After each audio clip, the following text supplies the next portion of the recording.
Quando você encontrar, fique de pé.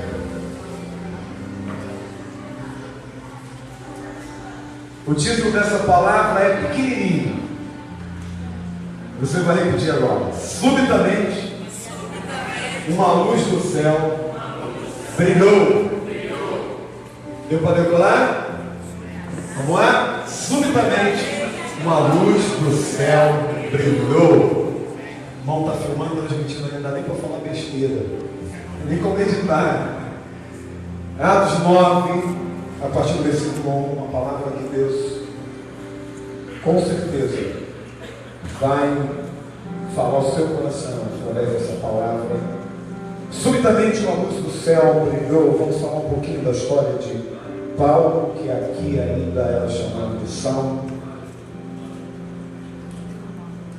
Saulo, respirando ainda ameaças e morte contra os discípulos do Senhor, dirigiu-se ao sumo sacerdote e lhe pediu cartas para as sinagogas de Damasco, a fim de que, caso achasse alguns que eram do caminho, com C maiúsculo,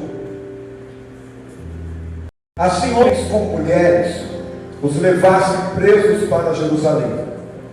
Seguindo ele estrada fora, ao aproximar-se de Damasco, subitamente uma luz do céu brilhou ao seu redor, e caindo por terra, ouviu uma voz que lhe dizia: Saulo, Saulo, por que me persegues? Ele perguntou: quem és tu, Senhor? E a resposta foi: eu sou Jesus a quem tu persegues. Mas levanta-te e entra na cidade, onde te dirão o que te convém fazer. Os seus companheiros de viagem pararam emudecidos, ouvindo a voz, não vendo contudo ninguém. Então se levantou Saulo da terra, e abrindo os olhos, nada podia ver, e guiando pela mão, levaram-no para Damasco. Esteve 3 dias sem ver, durante os quais nada comeu nem bebeu. Até aqui. Obrigado, Deus, pela palavra. Queremos ouvir a tua voz, e queremos, ó Pai, ser desafiados por meio da tua palavra, que teu Espírito tenha toda a liberdade para falar, para ministrar ao nosso coração, no nome de Jesus. Amém. Estou descendo. Subitamente uma luz do céu brilhou. Como eu disse, esse texto fala um pouco da história de Saulo. Saulo entra em cena um pouco antes desse capítulo como alguém que estava presente na morte de Estevão. Estevão, que era um dos diáconos escolhidos pela igreja de Jerusalém. Estevão, que foi o primeiro mártir do Evangelho depois de Jesus. Ele é o primeiro mártir do Evangelho. E a narrativa da morte de Estevão deixa claro que Saulo estava ali, naquele momento em que Estevão foi morto, e ele consentiu na morte de Estevão. Era um dos homens que estavam ali quando Estevão foi apedrejado e morto. Por isso, quando a gente lê o capítulo 9, o primeiro nome que aparece é Saulo. Então esse capítulo começa falando da pessoa de Saulo. Saulo respirando ainda ameaças. Por que respirando ainda ameaças? Eu vou falar por parte. Respirando ameaças. O que Paulo respirava? Ameaças. Havia ódio no seu coração contra os seguidores de Jesus. Quando a gente fala isso, né? Eu estou respirando paz. Eu eu estou respirando alegria. É porque, na verdade, aquilo que você está respirando tem a ver com aquilo que te motiva, aquilo que está sendo o teu foco. E ele respirava ameaças. Era o que estava alimentando o seu coração. Era o que estava movendo o seu coração. E porque respirava ainda, esse ainda fala de um prosseguimento. Fala da repetição de uma atitude. Ele respirava ameaças quando Estevão foi morto. E agora ele ainda respirava ameaças. Ou seja, o que o motivava era a mesma coisa. Havia o mesmo sentimento. Havia a mesma motivação no seu coração. Eu quero te fazer uma pergunta. O que você tem respirado? O que tem motivado você? O que você tem anelado? Qual tem sido o foco da sua vida? O foco de Saulo era matar. Porque o texto deixa claro que ele respirava ameaças e morte contra os discípulos do Senhor. Era isso que ele respirava, ameaças e morte. O que você está respirando? Está respirando amor, alegria? Está respirando? Estou respirando o Espírito Santo. Aqui no meio do louvor, estava sentindo uma presença tão grande do Espírito Santo. Na verdade, eu estava lá em cima, me preparando para descer para a palavra. Eu me apressei, porque eu estava lá em cima, vibrando, me alegrando, porque lá em cima eu estava sendo impactado pela glória de Deus nesse lugar. Paulo respirava ameaças. E diz o texto, no versículo 2, que ele pediu cartas para as sinagogas de Damasco, para poder prender e perseguir os cristãos. Há um livro apócrifo que tem um valor histórico, mas não consideramos como um livro inspirado e não como um valor espiritual. Em 1 Macabeus 15:15, relata que os romanos deram autoridade, outorgaram poder aos sumos sacerdotes de Israel para trazer, para extraditar, para prender e até dar pena de morte para os homens que eram considerados como malfeitores, ladrões. E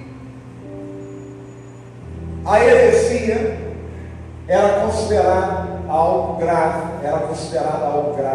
a heresia, e que era punida com pena de morte. Então Paulo pediu cartas porque o sumo sacerdote poderia dar essa autorização para que ele o representasse, porque o sumo sacerdote poderia executar algumas penas. O sumo sacerdote ficava no templo, tinha até mesmo soldados que estavam ao seu serviço, porque eles tinham também, juntamente com o Sinédrio, que era o tribunal judaico, eles tinham poderes e eles poderiam julgar, porque era um tribunal, e eles executavam pena, e eles mandavam prender. Quando Jesus estava no Getsemane orando, quem foi enviado? Os homens que foram lá, os soldados, não eram soldados romanos, eram soldados do templo, soldados que estavam ao serviço do sumo sacerdote. E Paulo pediu cartas para poder aprender, para levar presos e até mesmo matar cristãos que eram seguidores de Jesus. E ele estava no caminho de Damasco. Damasco é considerada uma das cidades mais antigas, e por alguns historiadores a cidade mais antiga do mundo. E na época de Paulo, ali habitavam muitos judeus judeu naquela cidade e muitas sinagogas. Templo só tinha um em Jerusalém. E sinagogas eram os lugares onde eles se reuniam para estudar a lei. E havia sinagogas espalhadas pelo mundo antigo, em muitos lugares. E ali em Damasco havia muitas sinagogas. Agora você já tem uma ideia do momento. Era o momento em que o cristianismo estava crescendo. A igreja estava se multiplicando. Na primeira conversão, quase 3.000 se converteram. Foram batizados. A igreja estava numa tremenda multiplicação. A partir do capítulo 8 de Atos, a igreja se espalha pelo mundo. O evangelho sai de Jerusalém e começa a chegar em Samaria e em outros lugares, conforme a palavra que Jesus declarou em Atos 8: recebereis poder ao descer sobre vós o Espírito, e ser-me-eis testemunhas, tanto em Jerusalém como em toda a Judéia e Samaria e até os confins da terra. A palavra de Jesus estava se cumprindo. O evangelho estava se espalhando pelo mundo. O evangelho estava chegando a alguns lugares e mudando a história de lugares. O evangelho chegou em Samaria e a cidade foi sacudida. Milagres, curas, homens sendo libertos de espíritos malignos. A cidade toda foi movida pelo evangelho, porque o evangelho de Jesus causa isso. Onde ele chega, ele gera mudança. Onde o evangelho de Jesus chega, ele leva a transformação. Onde o evangelho chega, a libertação se manifesta. E Deus usa ali um homem que era conhecido simplesmente como um diácono, Filipe, que também era um dos 7 diáconos escolhidos pela igreja. Mas ele, cheio do Espírito Santo, fez uma grande obra ali. Querido, olhe para mim. Deus não precisa de um cargo para usar você. Deus não usa somente os pastores, os apóstolos, os líderes. Deus usa homens e mulheres que se dispõem a ser instrumento nesse mundo, a levar a sua palavra, a levar o seu evangelho. E Filipe, que era conhecido como diácono, passou a ser conhecido como Filipe, o evangelista. Porque o Espírito Santo o dotou, o encheu de poder, e ele revolucionou aquela cidade. Querido, um homem cheio do poder de Deus pode revolucionar um bairro. Filipe revolucionou uma cidade. Você, cheio do Espírito Santo, pode ser um instrumento de Deus para revolucionar a tua família, para revolucionar o teu casamento, a tua casa, o teu bairro. Quando abrimos o coração para Jesus, nós abrimos o nosso coração para a salvação. E essa salvação, ela não para em nós.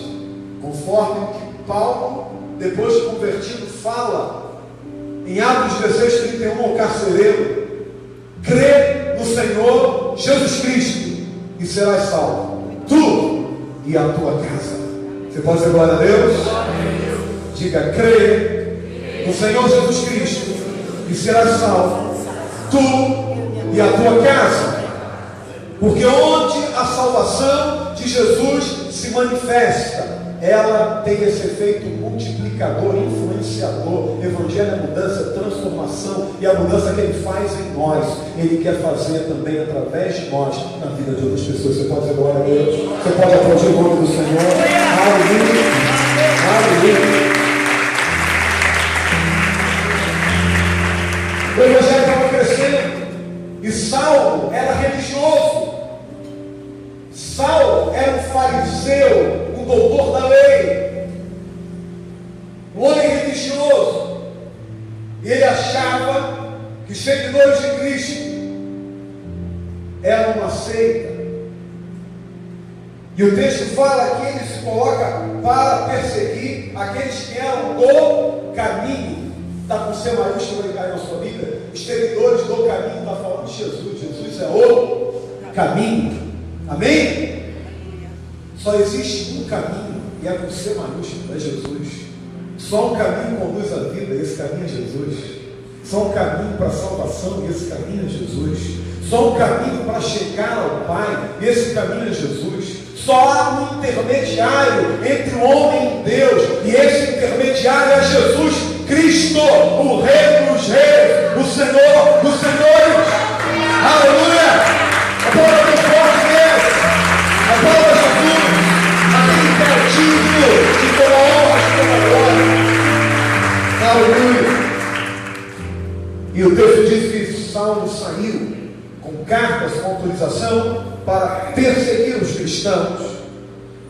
E aí, no versículo 3, relata que seguindo ele, estrada fora, não estava indo levar doce para uma vovozinha,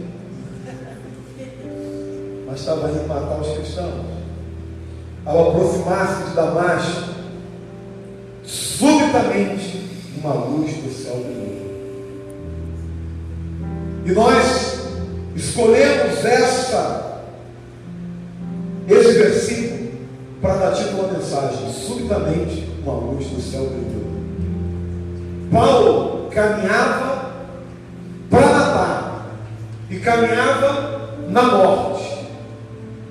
Ele caminhava para matar e caminhava no caminho de morte, até que subitamente uma luz do céu brilhou. Isso fala da intervenção de Jesus no meio da história de Saulo, para livrá-lo da morte e para livrá-lo de todo o caminho errado. Subitamente uma luz do céu brilhou para mudar a história de um homem que estava perdido, que achava que estava arrebentando, mas estava arrebentado. Será que isso tem a ver com a minha história, com a tua história? Onde nós caminhávamos? Qual era o caminho que eu e você estávamos trilhando? Até que subitamente uma luz do céu brilhou. Até que subitamente uma luz do céu se manifestou no nosso caminho. Você pode dizer glória a Deus? Subitamente uma luz do céu brilhou ao seu redor. E Saulo caiu por terra. Mas, amado, não é uma luz qualquer. É uma luz muito forte. Porque essa luz era a manifestação de Jesus. Uma manifestação pessoal de Jesus. Para vocês terem uma ideia, depois leiam em casa, em Atos 26, Paulo estava diante do rei Agripa. E ele começa a pregar o Evangelho para o rei Agripa, e ele relembra esse momento, e ele dá detalhes. Ele diz para o rei Agripa que a luz de Jesus apareceu para ele quase ao meio-dia. Atos 26, 13, ele diz que quase ao meio-dia uma luz brilhou. Amado, compreendeu a dimensão? Compreendeu como essa luz era algo muito forte? No horário mais claro do dia, quase ao meio-dia, onde o sol está com toda a sua força, uma luz brilhou. Querido, discernir luz na luz era algo sobrenatural. Eu quero dizer algo para você, querido. Nada nesse mundo se compara à luz de Jesus. Ele diz: eu sou a luz do mundo, e quem me segue não andará em trevas. A luz de Jesus é inconfundível. A luz de Jesus é muito mais forte do que qualquer luz. Aleluia! A luz de Jesus brilhou, e a luz de Jesus que se manifestou a Saulo no caminho de Damasco era tão forte que ela humilhou, ofuscou a luz do sol. A luz do sol de quase meio-dia se tornou nada diante da luz de Jesus. E é exatamente isso que Jesus representa. A luz de Jesus é algo tão tremendo, tão intenso, que ele ofusca, que ele é maior em força, poder, em graça, em glória, do que qualquer coisa que experimentamos. Nada supera o fulgor, nada supera o esplendor, nada supera a intensidade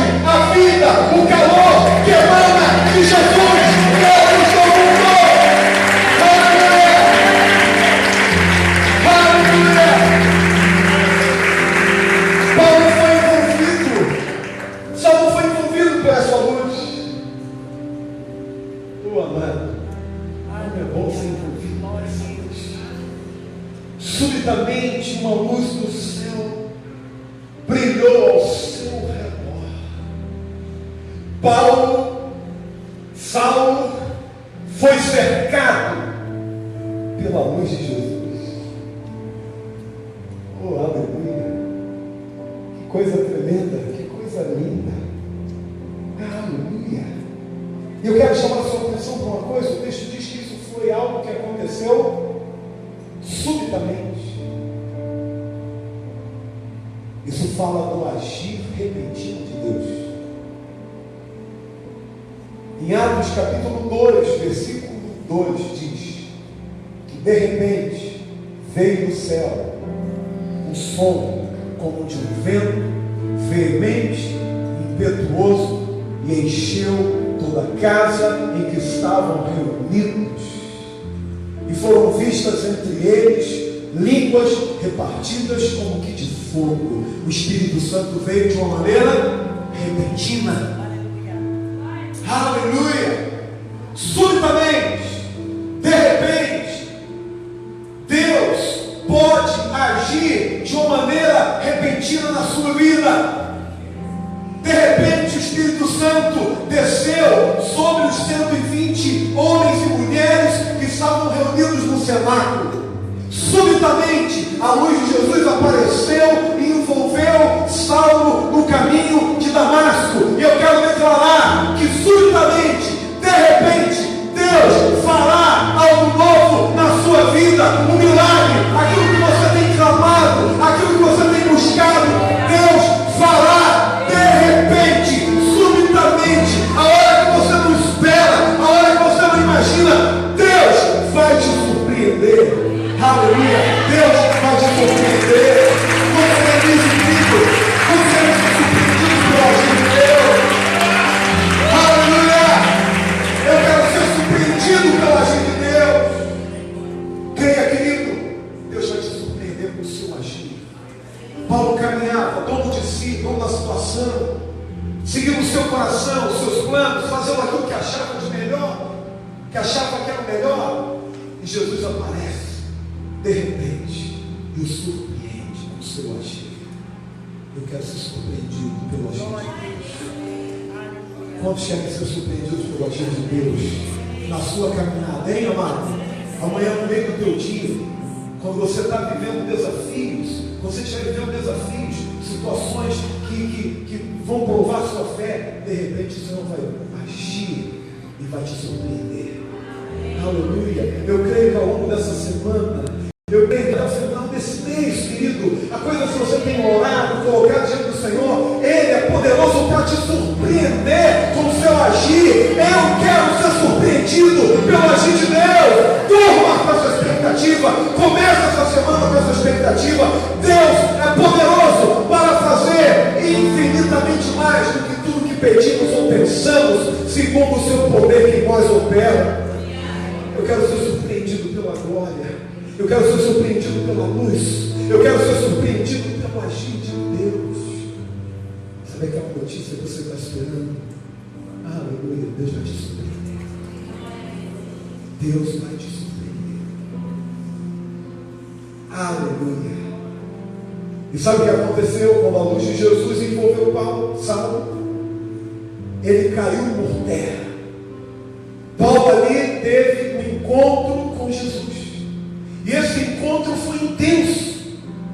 E o encontro com Jesus é algo intenso. Quando a luz de Jesus envolveu Saulo, ele caiu por terra.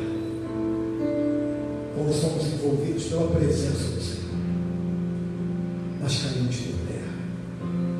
Diante da luz de Jesus, a nossa realidade é exposta. A luz a tudo manifesta, diz a palavra. E sabe por que Paulo caiu? Porque a luz de Jesus revela o nosso verdadeiro estado. Ele caiu porque a luz de Cristo revelou qual era o seu estado. Ele estava caído. Ele estava caído no pecado, longe de Deus, e achava que estava perto. A luz revela a nossa realidade. A luz revela quem nós verdadeiramente somos. Ali seguia Saulo, orgulhoso, fariseu de fariseus, estudou aos pés de um sábio rabino chamado Gamaliel. e ainda era de uma cidade proeminente, Tarso, uma cidade que recebeu de Roma o título de cidade romana. Todo cidadão de Tarso era considerado cidadão romano. Era status, era o green card romano. Dava carteirada. Quem é você? Sou Saulo de Tarso, cidadão romano. Fariseu dos fariseus. Fariseu era o doutor da lei, discípulo de Gamaliel. Desculpe. E aí no seu caminho, e a luz de Jesus se manifesta e pá! Saulo, você é isso, você é um caído. Você está caído. Você acha que está arrebentando, mas está arrebentado. Porque ninguém cheio de Deus respira ameaça, respira morte. Quem está cheio de Deus respira vida. Amém? Quem está cheio de Deus respira paz. Jesus disse: deixo-vos a paz, a minha paz vos dou. Quem está cheio de Jesus respira paz, respira alegria. Amém, querido? Porque o reino de Deus não é comida nem bebida, mas paz, justiça e alegria do Espírito